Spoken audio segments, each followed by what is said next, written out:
In December of 1992, I was called in the night. I saw thousands of people waiting to hear the gospel, and I argued with God. I said, no, I'm too afraid. I can't speak in front of people. I've been in school for 28 years, and I'm afraid to speak even out to answer a question in class. How can I preach? I can't do that. I argued and argued. Then I said, I have children. Well, that was a foolish thing for me to say, for God had given me my children.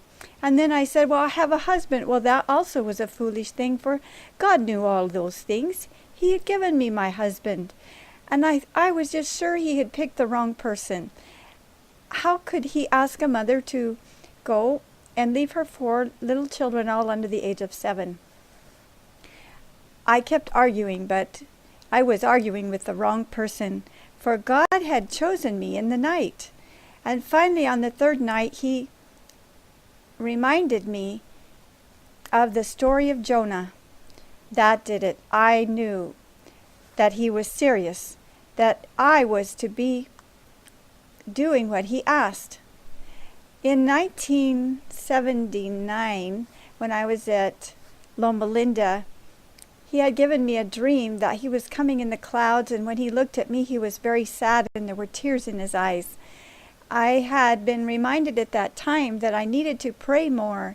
I needed to spend more time in Bible study, or I would be doing all the preparations to be a missionary for nothing, because it's only by the Spirit of God that things can happen for the kingdom.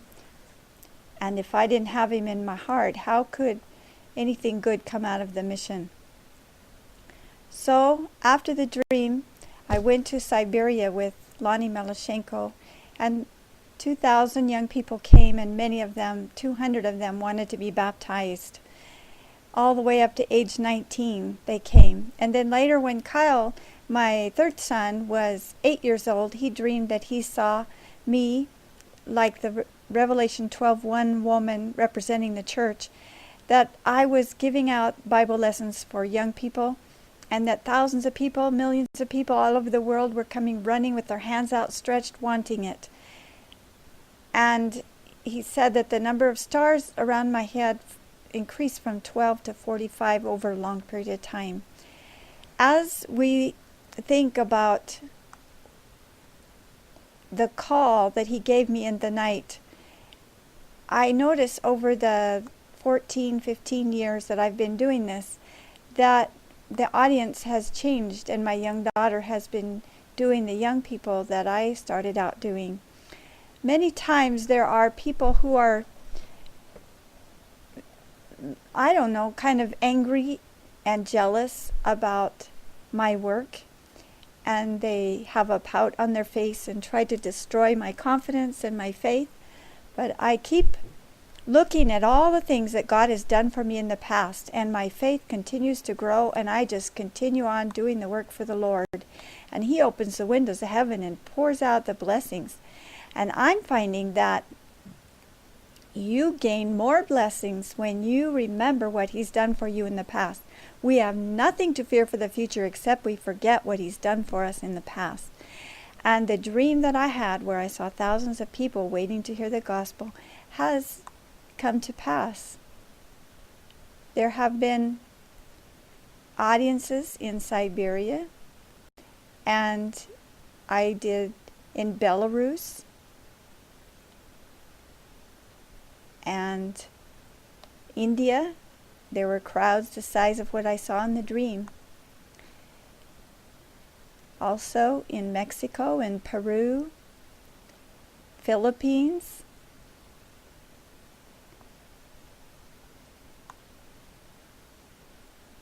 Africa, Democratic Republic of Congo, Uganda, Mexico,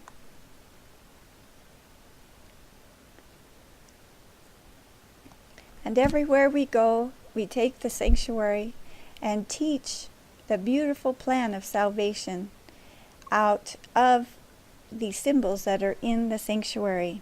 And during the daytime, we do medical work, free labor, as people have many needs that they cannot find medical help for.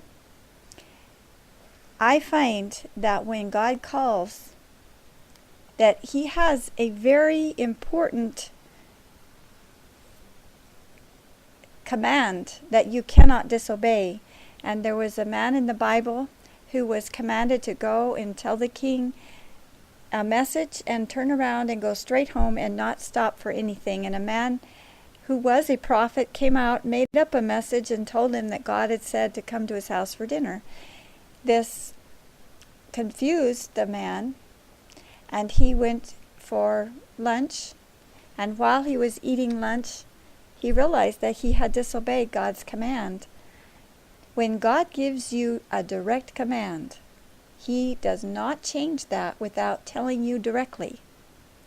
If someone else has a message and tells you that it's from God, know and be assured that God would have told you directly, and not to follow these false prophecies, or the same fate will happen as happened to the man who disobeyed God and stopped his direct route home. A lion killed him, and his donkey stood there, the lion stood there, and the false prophet came and found the true prophet's dead body right by the lion. And this was recorded in the scriptures, and I keep thinking of it as a very important lesson to me. God gave me the command. God called me in the night, and I must continue doing these ministry efforts until he tells me directly that he is through, I am finished, and he has no more need of my services. Each time that I'm called to go on a mission, I always lay it out before him and ask if it is his will that I go when I am invited to go a place. And when he says yes, I go and ask him what time do I go and what time do I come home.